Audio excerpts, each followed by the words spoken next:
இல்லையா? ஐயோ, சீக்கிரம் வாங்க, என்ன காப்பாத்துங்க, யாராவது காப்பாத்துங்க, காப்பாத்துங்க. ஓஹோ, சின்ன பொண்ணு உருவத்தை சிறந்து வரையா? ஐயோ, வீடா சந்தேகப்படாதையா.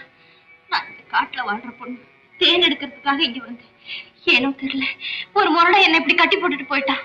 அடப்பாவி, போய் ஒரு பெண்ணு கட்டியா வீரத்தை காமிச்சான். ஐயோ, என் துணியெல்லாம் அதுவும் அந்த பைக்குள்ள இருக்கு, கொஞ்சம் எடுத்து குடியா.